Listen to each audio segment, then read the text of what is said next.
Hello all, Old Geek here, and in front of me I have the Dragon issue 28. Time to have a little bit of a browse and see what this had in store for us. This was August 1979, volume 4, number 2, still costing $2. And we can see from the cover there's chaos aboard the Znutar, a complete fantasy board game inside. Right, first impressions. Look, Dragon, finally. How much better is this cover? You've got a clear font at the top. The numbering is easy to read. It stands out against the background, and the quality of the artwork is good. It's looking professional. This is good. I like this cover. Like it a lot. Well done. Keep going. Keep going. So let's take a look inside and see if the addition of a backup editor has helped with internal presentation as well, because it's a big job editing a 48-page magazine once a month. And let's see if Tim Kask's helper has helped him with that. Well, Partha, they advertise every issue, and the adverts are getting better. Right, inside. Now, first impression seeing this page, I'm not going to flick back to look at the previous ones, but this layout looks cleaner.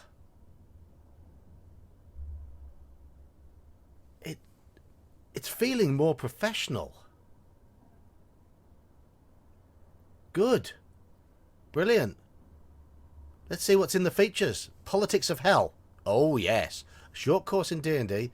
Simulating the Cavalry Plane. Sorcerer's Scroll. 6 Guns and Sorcery. Fantasy Smith's Notebook. Elvish Tactics. Awful Green Things from Outer Space. Bazaar of the Bizarre. Giants in the Earth. Dragon's Bestiary.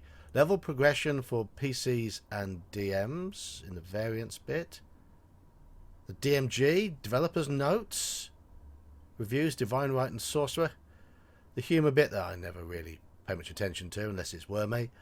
Background, the Cavalry Plane Austerlitz. Armies of the Renaissance.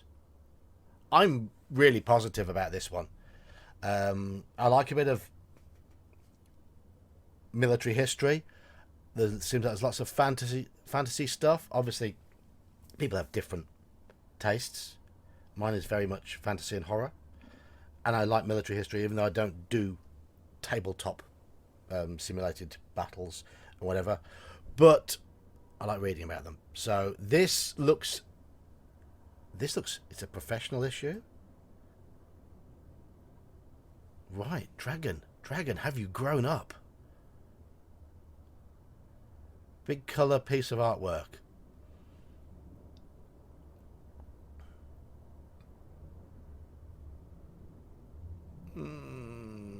It's colour, which is good. Not really professional quality, but it's colour. I don't like this background here. Alexander von Thorn. I can barely read this white on grey. I'm not even going to try with my current eyesight reading it on a screen. Sorry, that's horrible. That's horrible. Politics of Hell, and that artwork's not great either. Oh, the whole thing is in this white on grey. Ugh. I'm sorry. Eye strain. My eyesight isn't very good close up anyway. I often have to strain to read my screen. I need new glasses, but this is not good. This is a mid grey with a small small font in white. It doesn't stand out. Oh, they're doing more of it. They're doing more of it. Now it's white on blue. No, I read black on white. I know everyone's different, but I read large font, black on white better. I'd like to sit and read bits of it, but I can't. It's going to give me eye strain. And Has the font shrunk? I'm using the same size thing on the screen, but has the font shrunk? Even the white on black is not good. This is the bit about the Dungeon Master's Guide, developers' notes and everything, talking to all the people involved and what have you. Yeah, no. I'd love to read it, but it might just be my eyesight getting worse, though. Short course in D&D. Dungeons and Dragons is very popular at Cranbrook Prep School. At the beginning of the school year, a lot of sophomores and juniors played D&D. Lots of people heard of it. However, none of the new freshmen knew how to play. I remember that going into secondary school. I went to secondary school, what you probably call middle school where you are. In 1983 when I was 11. We call it secondary school from 11 to 18. Or 11 to 16, and then gone to college maybe, but my school was 11 to 18. I'd never heard of this when I went to secondary school. I learnt it from school friends, and the next intake a year later were interested in playing when they heard about it. The year after that, I think word had got round that it was a nerdy hobby, and they weren't very interested. But hey ho.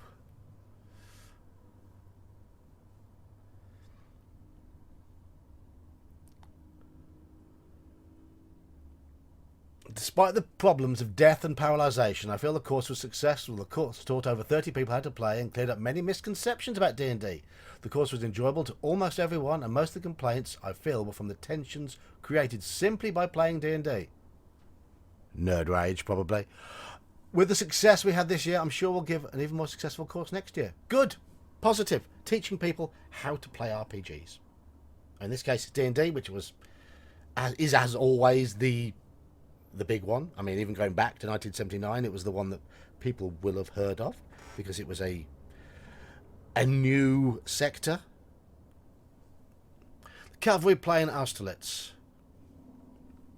Even before the battle, Napoleon called it the cavalry plain. On it, we're destined to meet some of the finest cavalry in Europe. The plain is a flat, virtually featureless area located just north of the Pratzen Heights. See map.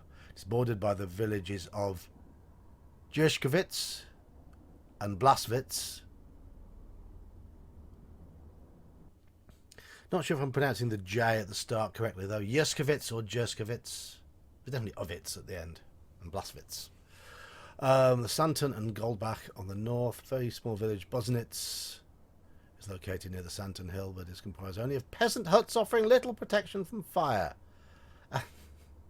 And, yes, we have a wall of peasants protecting us from fire. Yes, sir. Good. Use them tactically. So, it's a discussion of the Battle of Austerlitz. Napoleon versus the Austrians, I believe.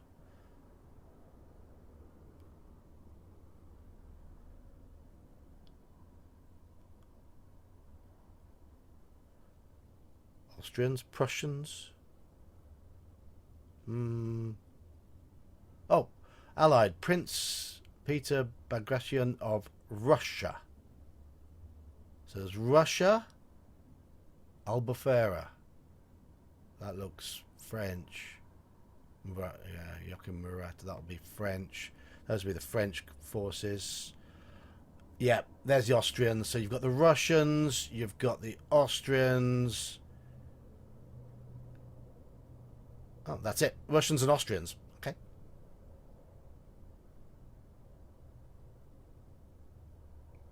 But that's how you... It's a simulation of the battle. From the Sorcerer's Scroll. Evil, Law versus Chaos. The Dungeon Master's Guide contains a fairly detailed section regarding the various alignment characteristics. On reflection, however, I begin to wonder if enough had been said about the different approaches to evil. Oh, good. I'm going to come back and read this. I like alignment, and I have my own view on how it should be. Lawful evil is very structured, very manipulative, tyrannical, usually. A lawful evil individual will be seeking to raise themselves up in the hierarchy and will probably enjoy treading on others as they make their way up there. Got no qualms about dealing with others in a dodgy manner, as long as it gains them status. Neutral evil is pure selfishness. Pure selfishness. Capable of planning, and yes, will work with others to achieve their own selfish aim. It's not necessarily a position in society they're after, which is very much lawful evil. They will use a hierarchy, but they don't feel bound by it. Whereas chaotic evil, I've always found it a difficult one to think about playing. You think about the psychopath, don't you? But the individual, selfish psycho, struggles to work with others, struggles to work with plans. Certainly not the sort of person who's lol random kill everyone in sight, because they wouldn't survive beyond their 18th birthday. They'd be caught and executed if they were that stupid. So you've got to take that into account. You've got to take into account that chaotic evil will know the difference between out and out idiocy and being a dangerous hothead. Not every dangerous hothead is dangerous 100% of the time. But it will take a lot less to set a chaotic evil off on a rampage than it will a neutral evil. And lawful evil would more likely plan their acts. Those are, yeah, so different approach to evil. Right. Good, I'll come back and read this one. I like reading this sort of thing. I think it's just my eyesight, to be honest, that's playing up, because I feel I might have to do these with Acrobat zoomed in a bit more. Okay, out on a limb. Continued from page 48. So it's gone back. It's gone that way, and it's come back. No. Don't start doing that. It's enough chopping them and moving them all later, but going back and then back towards the beginning. No. Terrible.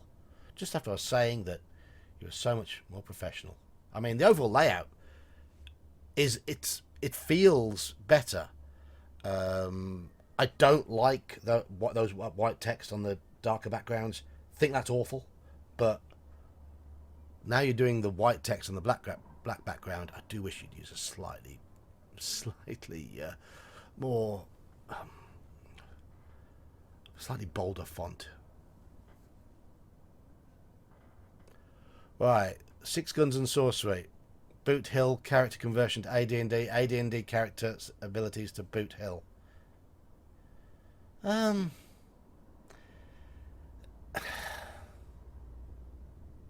Look, I like fantasy, and I love the Wild West. I've spent hours reading about the exploits of various good and bad guys in the Wild West, and various people in the middle, the often misunderstood, the unfortunates.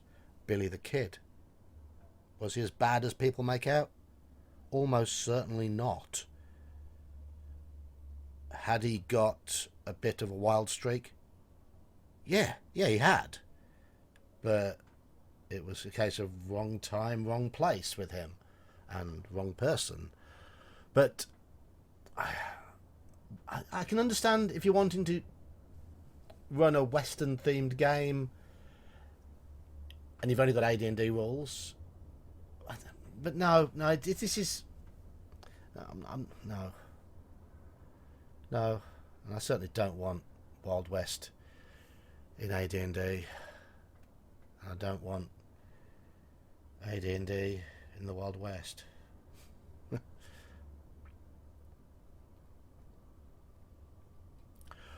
Fantasy Smith's Notebook. Miniatures. Miniatures are not necessary for D&D. Boom! Correct. But will contribute interest to gaming. Can contribute interest to gaming. Yeah, they can. Painting them is fun. Collecting them is fun. And some people do like to have a representation on the tabletop. Some people do play on grids, maps, and whatever. And it can just be fun to have your figures there. I've got a massive collection of them over there. I rarely use them for gaming, but I like to collect them. They're fun. Okay, so what is the focus of this article? Is it about making them or collecting them? Is it recommending which ones to buy, or is it best way to decide what figures you want to is to play D&D a few times without figures? Yeah, fine. Yep. Spend a lot of time on a casting and still have a good finished product if the initial casting was poorly made. This is about making them. Sculpting. Okay, yeah. It talks about sculpting them. It's talking here about buying castings.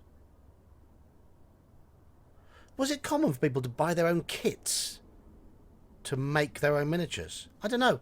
Tell me in the comments below, because I got my first miniatures about '84, and they were all in blister packs on the Games Workshop shelves. Lots and lots of Ralpatho and Citadel miniatures. I never used them in gaming. I did like to collect them. Those old lead ones. You don't. Maybe that's why I'm a bit doolally nowadays. Did I lick my miniatures? I can't remember. So I probably had my fingers in my mouth after holding them, though. Yeah, and then painting them at that. Glob, glob, glob. It's done. Looked terrible. Right. Recommendations, places to get them. Fantastic. Okay, it looks like it's just a general miniatures article. But good. Continued on page 16. Right. They've popped a little bit down there. Because they like to have titles at the top left of the page. It's not too egregious, but personally, I would prefer to see that paragraph here and the Armies of the Renaissance start after it. Simple as that. That's what I prefer to see. Armies of the Renaissance, anyway. This is England's insular position as that history made it slower to adopt new trends than its brothers on the continent. Are you saying we're insular? Are you saying we've got the island mentality? How dare you? How dare you? Oh, I'm most offended by that. I'm going to have to go and make myself a cup of tea and tut. Bloody foreigners.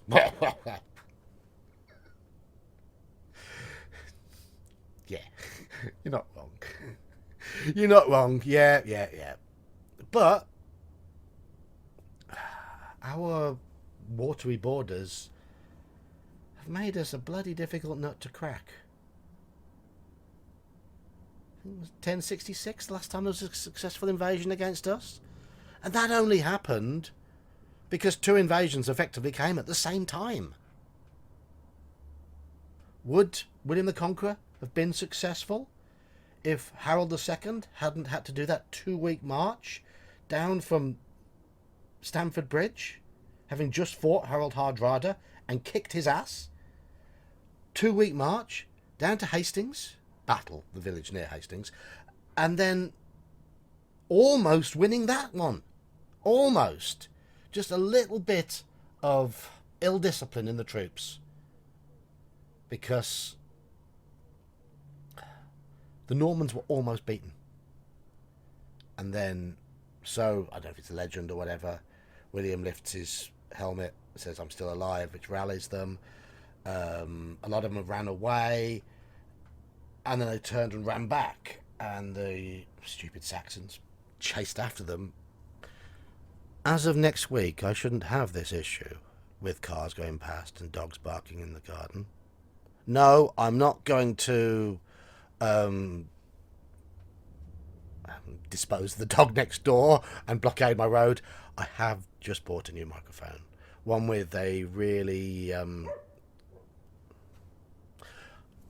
hypercardioid, they call it, where you have to be quite close to it, but it only picks up the direct area.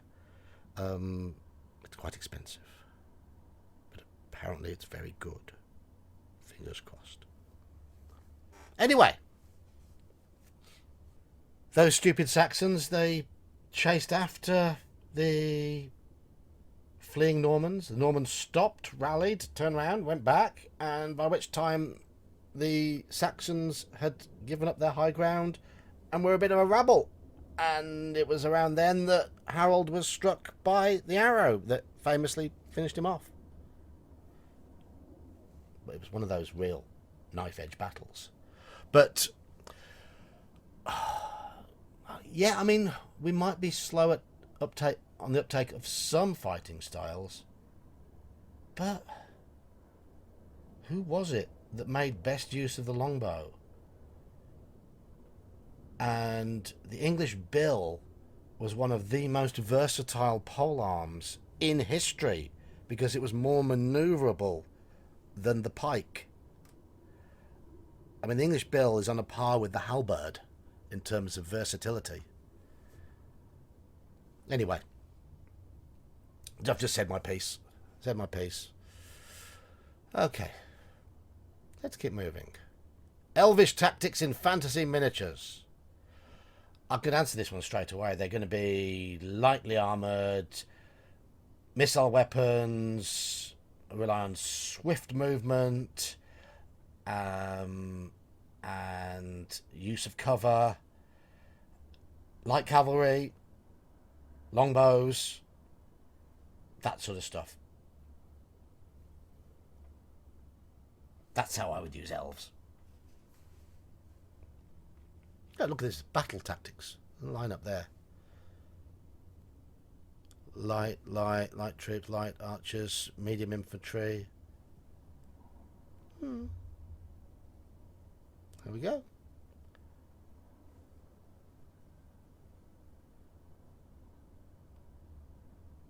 A bit of do these look like elves to you? They don't look like elves to me. Sorry. I don't picture elves with those helmets. Where would they put their ears? Unless they tuck their ears into this bit on the top. It could be. Put your ears. Yeah. No. That's not a great piece of art either. Up on a soapbox, conventions, the manufacturer's view. There's a lot of Gygax in this issue. A lot of Gygax. You can tell he's just finished the Dungeon Master's Guide, hasn't he? So he's like, where can I say my piece now? In Dragon. Yes. Fair enough. He was never a man of few words, was he? Out on a limb.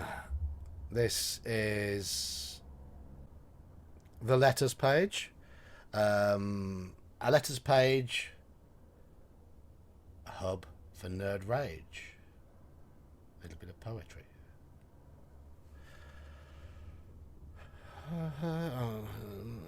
I'm gonna keep going because I'm going quite slowly through this issue at the moment. There's a nice big long letters page. This is probably after Tim Kask had his rant a few issues ago saying we don't get sent enough letters. So lots of nerds are like, I've got things to say about you. Throw tables, throw dice. You know I'm right. Gen Con status report. The voyages of exploration ship Znutar. Okay. No, I'm not going to read it. Take a monthly trip with a time machine. No, it's a subscription thing for the Dragon. $24 for 13 issues, North American only. If I was reading this when I was a child, my little heart would have gone, oh, sink.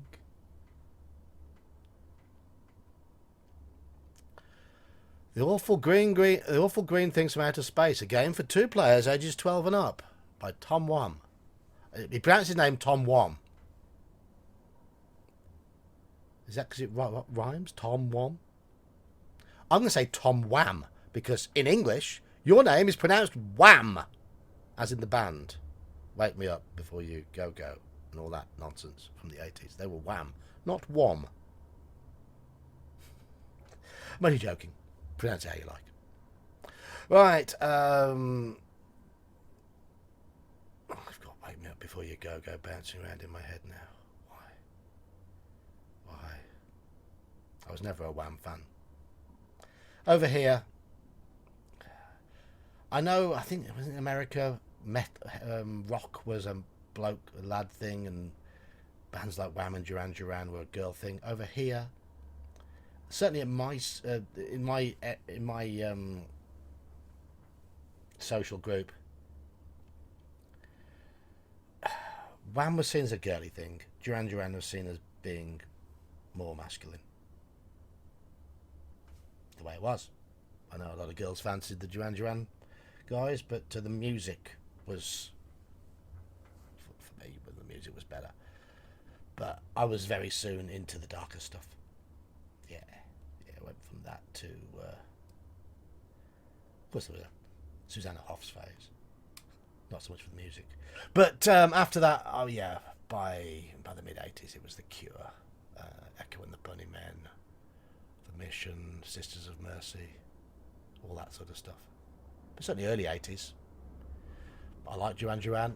I like Madness, Specials, Orchestral Manoeuvres in the Dark, Depeche Mode, Human League, Yazoo, all those sort of artists. If this read-through is starting to feel disjointed, it's because it's taken me an hour to do this as much as I've done so far due to barking dog, planes flying overhead, and cars driving past and people out in the street. New microphone. Looking forward to it. New microphone. Make life so much easier. Anyway, let's move on. This is a board game. Did anybody play it? I know some people like these little board games that are in there. Snits being one that came out a year or two before this. So, yeah, let me know in the comments. Look at all these. I'm guessing there's a cutout thing towards the end. Here's the rules. Fairly short and concise. Znuta, the badge. Boot Hill advertisement. Bazaar of the Bazaar by Len Lacoste. Oh, Len! I had a few interactions with Len on Facebook. He could be an argumentative so-and-so, but he was always entertaining. Secret of Bone Hill. Assassin's Knot. Two solid... Yeah, I mean, Bone Hill. Very good sandbox. Not a perfect one. I mean, but the imperfections can be forgiven. Assassin's Knot could have done with a better formatting, but it's an interesting adventure. Ambitious. I enjoyed running it. So what we got here? Potions of Forgetfulness. Isn't that called beer? Or whiskey? Or old age? Rings of Silence. I could do with one of those right now. And I would just sort of place it on the dog next door. Horn of Hades. Right. Spelling of Hades. I'm going to pick you up on that. I'm a pedant. And from what I remember of my interactions with you, Len, so are you. Good on you. Chime of Warning. I've heard of that one before. Where did that appear? Was that in Unearthed Arcana? I know Unearthed Arcana had a few bits and bobs from well, it was really a compilation of Dragon articles. So I've seen that Chime of Warning somewhere before. Book of a Magic User. Well, the spell books, yeah. I mean, that there was a lot more spellbook stuff in Unearthed Arcana. That was one of the good bits of Unearthed Arcana, was the stuff about spellbooks. Apparatus of Spiky Owns. And activated, it becomes a 10-piece one-man band renowned for its cacophony. It will enrage any who hear it, including party members. Yeah, that's marvellous. Imagine it's like a music lesson at school where the kids just go, start bashing things, making noise, miss. Was that me, wasn't it? Probably. Leoman's Plate and Cup.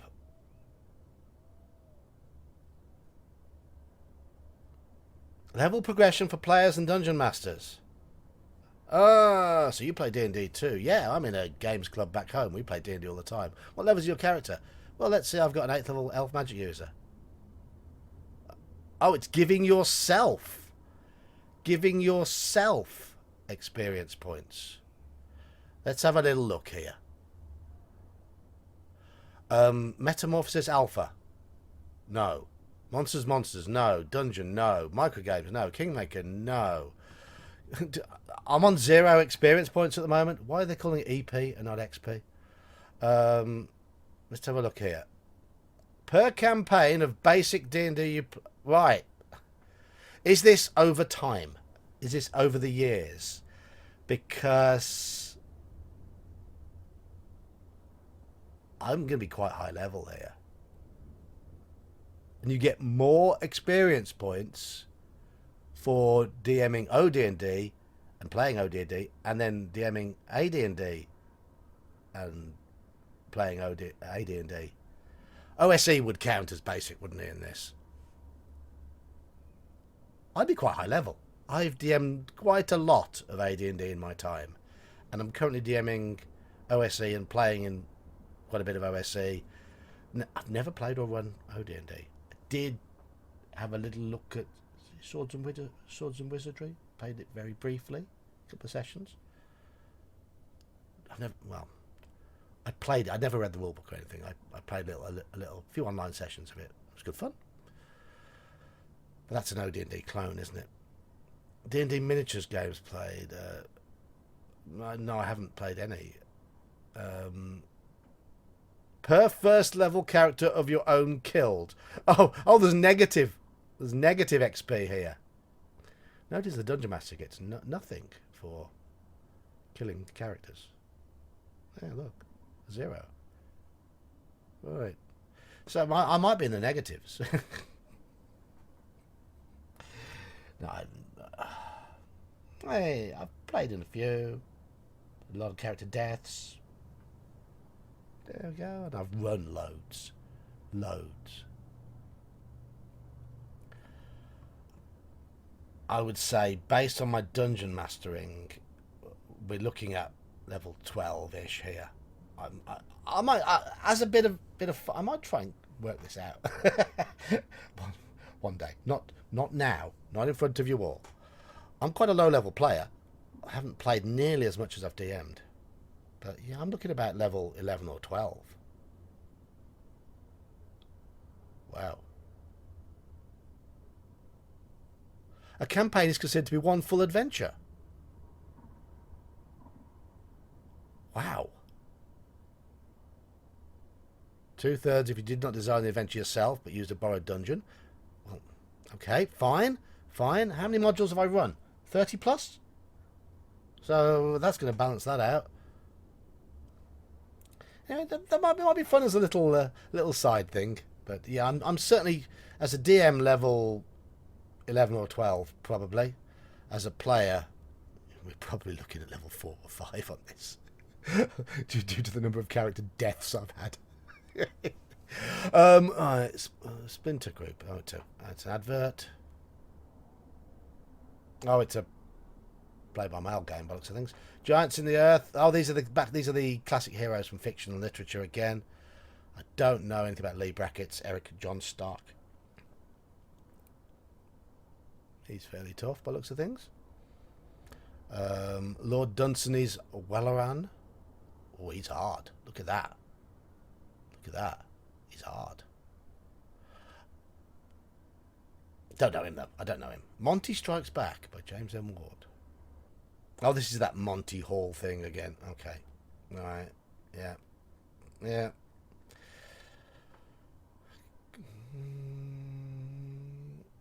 Politics of Hell. Right.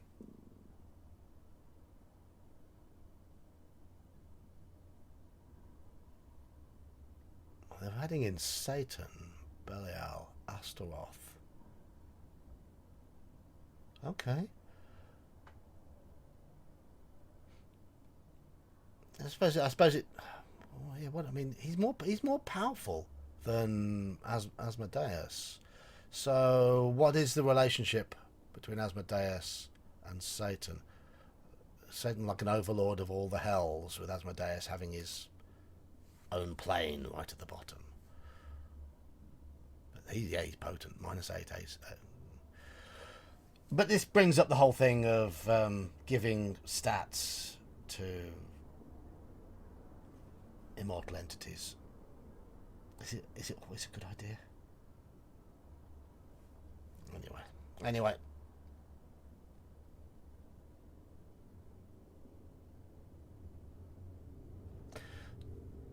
Pronounced Belial. I imagine that would be the American pronunciation.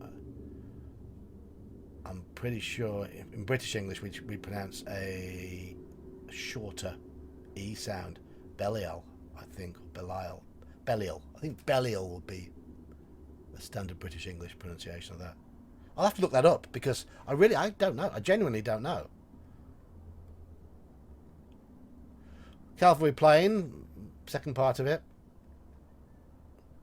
Developer's notes, continued from page 5. Okay, this is the Dungeon Master's Guide thing. Again, scattered towards the back of the magazine. The Dragon's Augury. Well, the reviews are stuffed right at the back. Divine Right by TSR Hobbies. Never heard of it. Book review by Barry Felt. Never heard of him. Okay. Something from Darlene there. Darlene, thank you for the Greyhawk map. Thank you. Then look, these are all bits of other articles scattered down.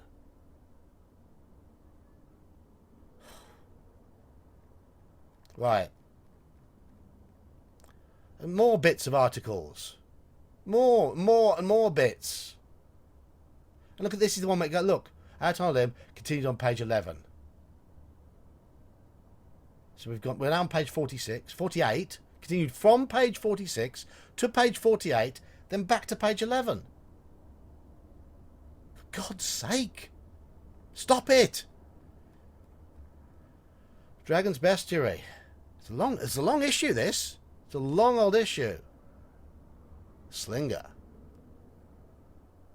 A reptilian creature somewhat like an iguana lizard.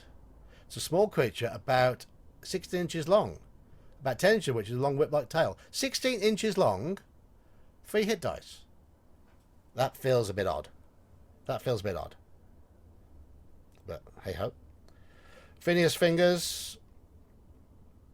Gen Con advert. Best of the Dragon advert. On sale at Gen Con. Stellar Conquest. And here's a map for the awful green things from outer space. Exploration ship Znuta. And here's the cutout things, which I imagine you would mount on card and play. So, if you played the game, let me know. Was it any good? Right. Okay, feedback from this issue. Really good cover. I like the fact that the whole presentation is becoming more professional. That's good. You can see how the addition of a sub-editor, an assistant editor is having the right impact.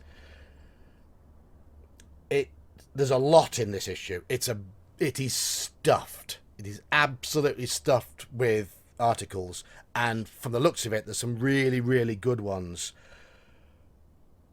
I think some of the presentation choices are possibly ill-advised, and I think the typeface, it might just be my eyes, but it's feeling difficult. It's feeling quite cramped.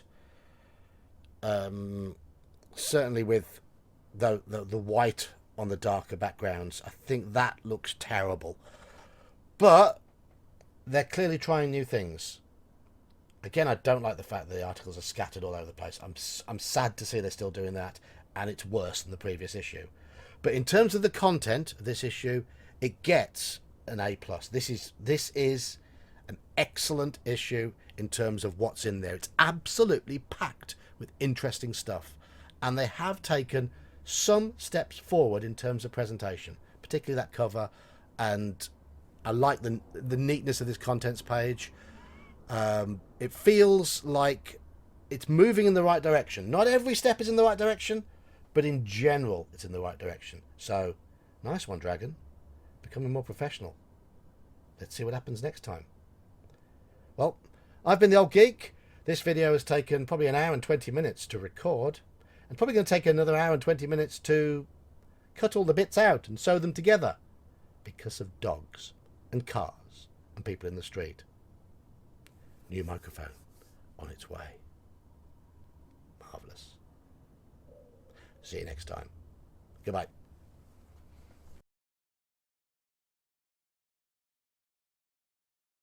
And the stupid sax.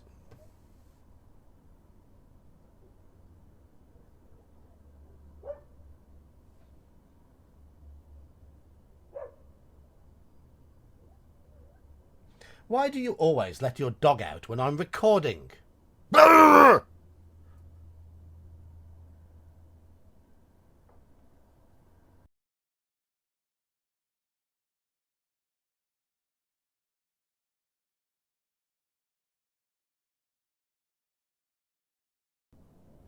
There you go.